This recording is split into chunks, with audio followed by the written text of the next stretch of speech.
que le patrimoine, les belles choses, l'immobilier, ça a toujours été dans l'ADN du Figaro Magazine et du Figaro. Puis faire connaître les enjeux autour du patrimoine, ça fait partie de notre mission. Et ça rencontre un très grand intérêt chez nos lecteurs, comme chez les Français. On témoigne le succès des journées du patrimoine. Donc à la fois on sert une belle cause et puis on sait que ça va intéresser nos lecteurs. Donc il n'y a vraiment pas mieux. Faire connaître les enjeux du patrimoine, faire connaître les hommes qui s'impliquent dans cette défense du patrimoine. Parce que ce grand trophée, ce n'est pas qu'une histoire de vieilles pierres, c'est très beau les vieilles pierres, mais d'abord ce sont des hommes, des femmes, des familles qui s'engagent dans ces aventures extraordinaires. Donc voilà tout ce qu'on veut faire connaître.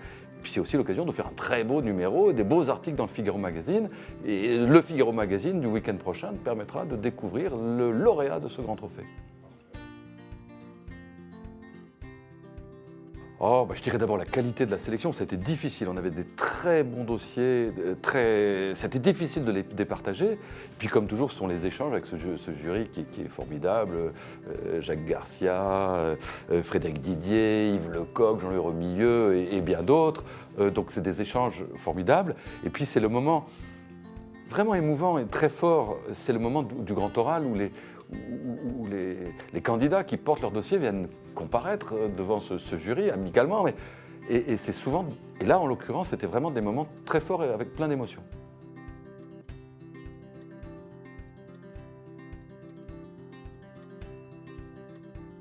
Donc depuis sa création en 2008, nous collectons des fonds privés à travers cette Fondation pour les monuments historiques que nous redistribuons dans le cadre de soutien à des restaurations de monuments inscrits ou classés, des mises en accessibilité et aussi quelques bourses à des étudiants dans les métiers de l'art et de la recherche. Depuis que nous sommes créés, nous avons aidé une centaine de propriétaires ou de monuments à travers leurs propriétaires et nous avons donné une soixantaine de bourses à des étudiants de toute nature. Le grand trophée, quand on nous a présenté ce projet, nous a séduit sous plusieurs aspects. Tout d'abord, c'était, contrairement aux aides à projets que nous distribuons à travers la Fondation, le seul prix véritable qui sanctionnait une restauration finie et achevée. C'était aussi souvent des projets familiaux, des projets de groupes d'hommes, et nous n'avions pas cet aspect-là dans les prix que nous distribuions à travers la Fondation. Donc nous avons, depuis que nous participons plutôt à cette aventure, nous ne le regrettons pas et sommes ravis d'attribuer ces 30 000 € à cette plus belle restauration. Pour cette 5e édition, nous avons eu un choix de projets absolument extraordinaires.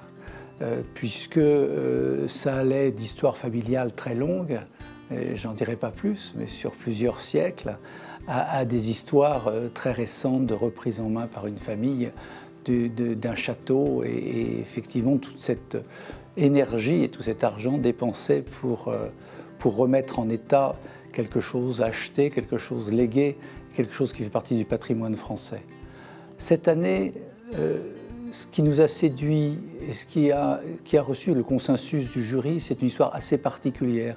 C'est une histoire familiale autour d'un petit château qui a vu un travail de longue haleine récompensé par, et vous verrez, un très beau résultat, tout à fait exceptionnel et très unique.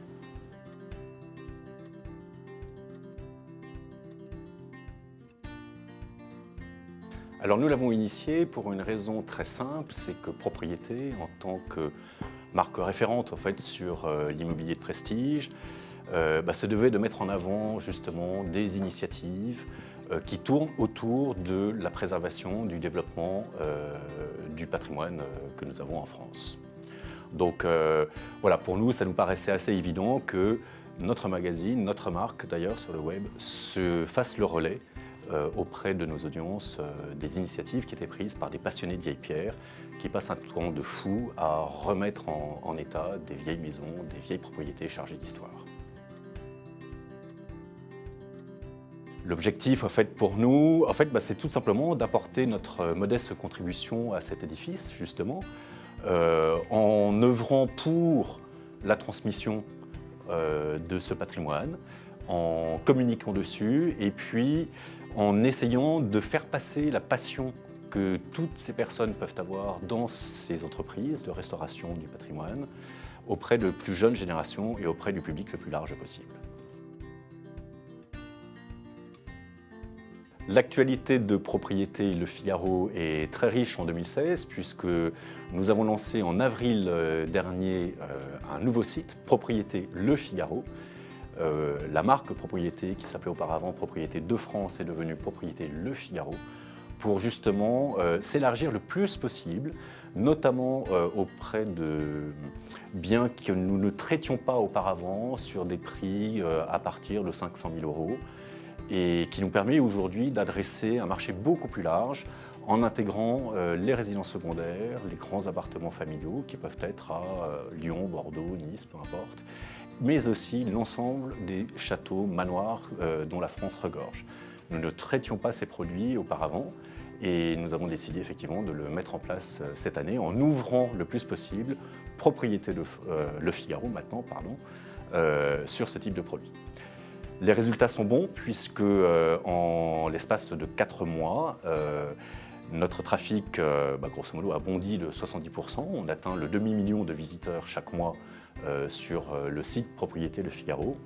Et surtout, nous avons multiplié par 2 le nombre d'annonces que nous proposons aujourd'hui à nos internautes, ce qui nous permet aujourd'hui d'apporter un sérieux coup de pouce dans ce marché de l'immobilier, on va dire haut de gamme, mais aussi de tradition.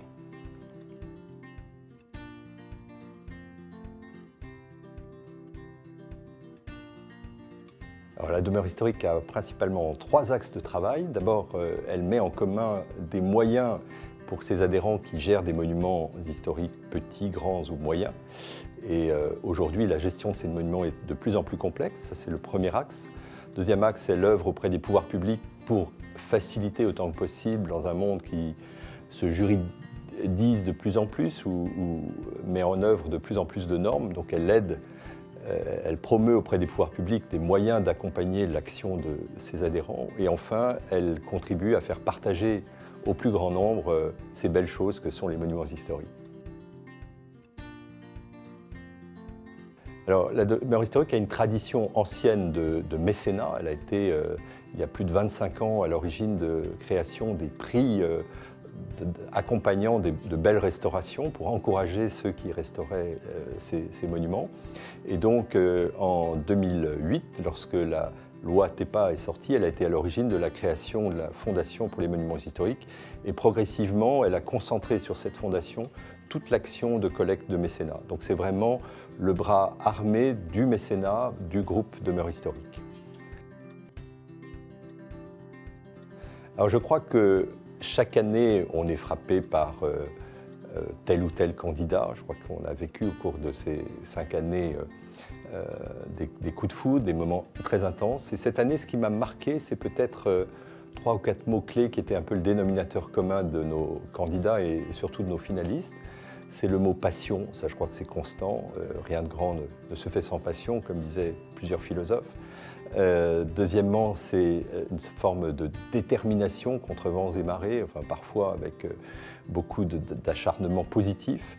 Enfin, le mot abnégation. Je crois que c'est fascinant de voir à quel point ces personnes, ces familles ou ces individus qui s'engagent sont discrets et serrent les dents pour arriver à transmettre leur œuvre, parce que c'est une œuvre, même si c'est de la réhabilitation d'œuvres préexistantes, mais ce sont des œuvres, et puis ils le font avec une réelle discrétion, tout ça. Donc je dirais que c'est le mot abnégation qui résume cette année.